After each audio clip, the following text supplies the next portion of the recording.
Welcome. In front of me is DELL XPS 13, and in this video I will show you how to send files from phone to this laptop.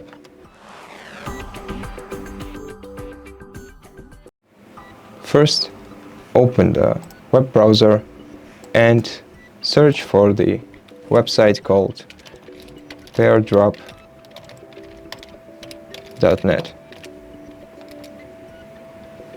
Once you open this website, click on the link button right here and then open the same website on your phone and enter this code that you see on your screen in the same field in this field on your phone, or just scan the QR code using your phone's camera, which I'm gonna do because it's much faster.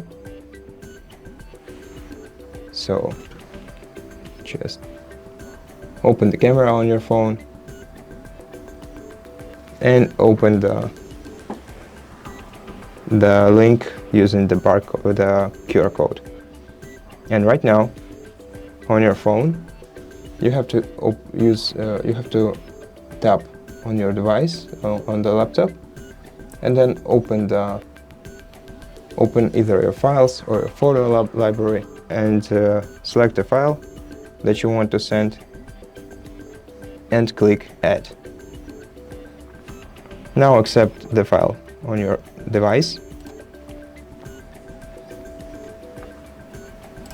And as you can see, file was successfully downloaded. And that's it. Thank you for watching this video. If you liked it, consider subscribing to our channel, leave us a like and a comment below. And I'll see you in the next one.